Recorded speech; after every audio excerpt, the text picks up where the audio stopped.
নমস্কার বন্ধুরা, তিন দিদির হেসেলে আরেকটা নতুন রান্নার এপিসোডে আপনাদের সবাইকে স্বাগত জানাই। আজকে আবার একটা দারুণ স্বাদের রেসিপি নিয়ে চলে এসেছি। আমি ঋতপা। আজকে বানাবো সম্পূর্ণ নিরামিষ একটা পনিরের রেসিপি। আজ আমি বানাতে চলেছি দই পনির। এটা বানানো যেমন সহজ, খেতে কিন্তু তেমনই সুস্বাদু এবং রুটি, পরোটা, জিরা রাইস বা যে কোনো ধরনের পোলাওয়ের সাথে কিন্তু আপনারা এই পদটা পরিবেশন করতে পারেন। তাহলে চলুন শুরু করা যাক। আমি এখানে 200 গ্রাম পনির এইভাবে ছোট টুকরো করে কেটে নিয়েছি। আমি প্রথমে পনিরটা সরিয়ে রাখবো, আগে আমি মশলাটা তৈরি করে নেব। আমি প্রথমে একটা মিক্সারের বাটি নিয়ে নিয়েছি, তার মধ্যে দিয়ে দিলাম এই বড় চামচের 1 চামচ পোস্ত।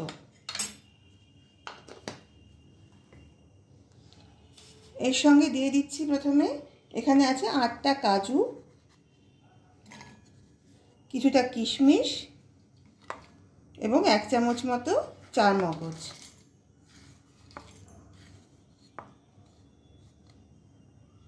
প্রথমে আমি এটা মিক্সারে শুকনো গুঁড়ো করে নেব, তারপর বাকি কিছু উপকরণ মিশিয়ে জল দিয়ে বাটবো। মশলাগুলো শুকনো গুঁড়ো করে নিয়েছি। এবার এর সঙ্গে দিয়ে দিলাম 2টো কাঁচা লঙ্কা, ঝালটা আপনারা আপনাদের পছন্দ অনুযায়ী যোগ করবেন। আর দিচ্ছি এই 1 ইঞ্চি মতো পরিমাণ আদা ছোট করে কুচিয়ে রেখেছিলাম, সেটাও এর মধ্যে দিয়ে দিলাম। এবার সামান্য জল দিয়ে আমি সবটা ভালোভাবে বেটে নেব। আমার এই মশলাটা বাটা হয়ে গেছে, এটা আমি এক পাশে রেখে দিচ্ছি।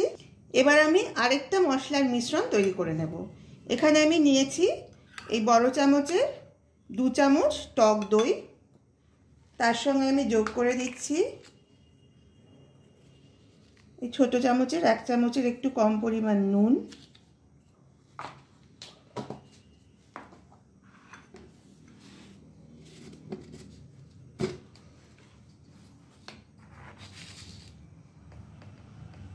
দিয়ে দিচ্ছি সামান্য চিনি। এবার এর সাথে একে একে যোগ করব সামান্য হলুদ গুঁড়ো,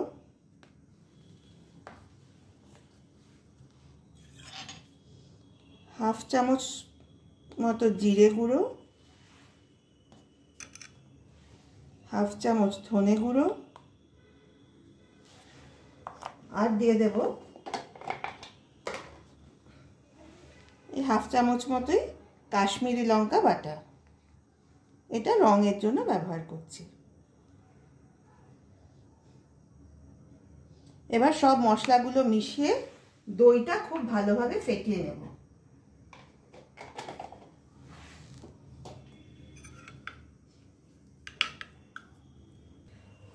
আমি এবার গ্যাস জ্বেলে গ্যাসে কড়াই বসিয়ে দিয়েছি। কড়াইতে দিয়ে দিয়েছি পরিমাণ মতো সাদা তেল।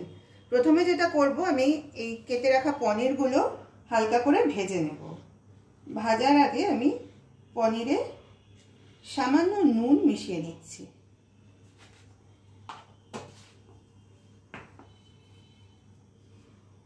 নুনটা ভালোভাবে পনিরের সঙ্গে মাখিয়ে নিচ্ছি।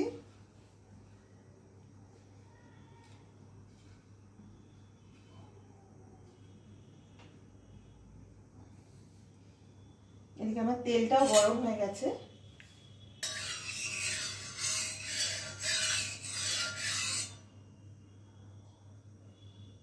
এবার তেলের মধ্যে পনিরগুলো ছেড়ে দিচ্ছি।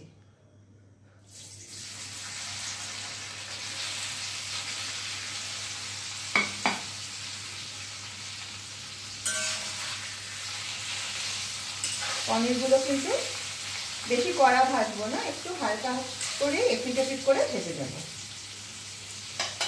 আমার পনিরগুলো ভাজা হয়ে গেছে। আমি এবার ভাজা পনিরগুলো প্লেটের ওপর তুলে নিচ্ছি।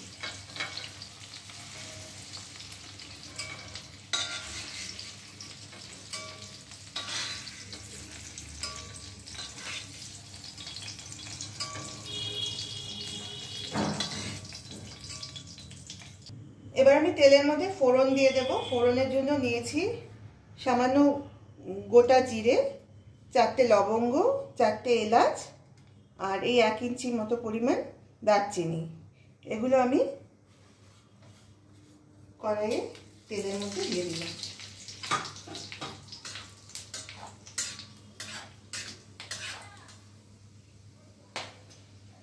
ফোড়নটা সামান্য নাড়াচাড়া করে দিয়ে আমি প্রথমে মিক্সিতে বেটে রাখা মশলাটা কড়াইয়ের মধ্যে দিয়ে দিচ্ছি।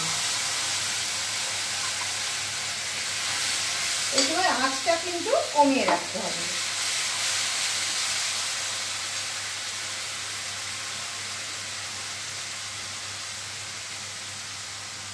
মিক্সিটা দিয়ে সামান্য জলও দিয়ে দিলাম।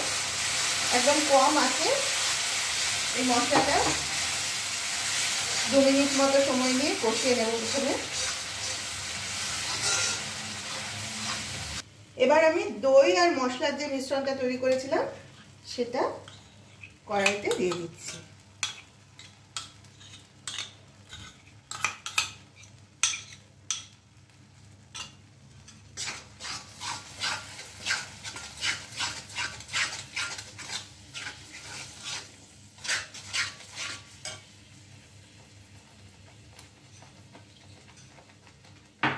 এই মশলাটা আরও 2 মিনিট মতো আমি কষিয়ে নেব। তবে এই পর্যায়ে আমি আরও হাফ চামচ মতো নুন অ্যাড করলাম।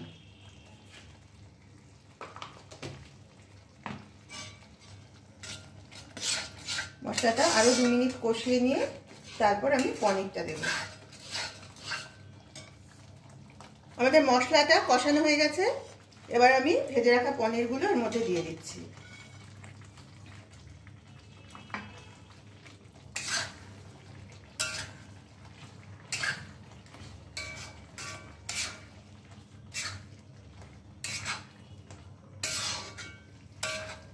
ভালোভাবে নেড়ে দিলাম। এবার আমি এর মধ্যে দিয়ে দেব হাফ কাপ মতো জল।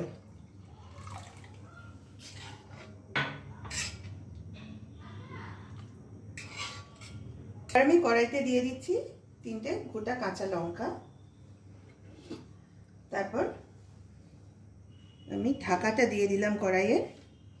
এইভাবে আমি 5 মিনিট মতো রান্না করে নেব। রান্না কিন্তু প্রায় শেষের পর্যায়ে চলে এসেছে। আমি কড়াইতে যোগ করে দিচ্ছি ছোট চামচের হাফ চামচ মতো গরম মশলার গুঁড়ো।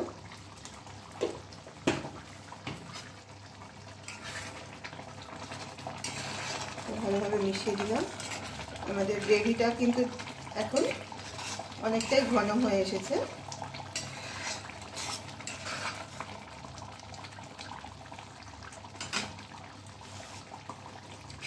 এবার দিয়ে দেব একটু মাখন।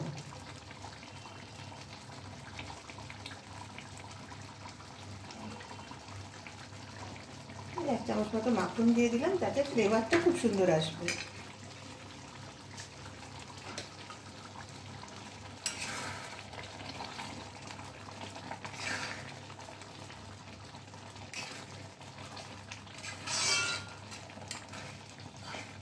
সব শেষে গ্যাস অফ করার আগে দিয়ে দিচ্ছি এখানে আমি একটু কাসুরি মেথি, 1 চামচ মতো কাসুরি মেথি ড্রাই রোস্ট করে গুঁড়ো করে রেখেছিলাম, সেটা সবার শেষে আমি ওপর দিয়ে ছড়িয়ে দিচ্ছি।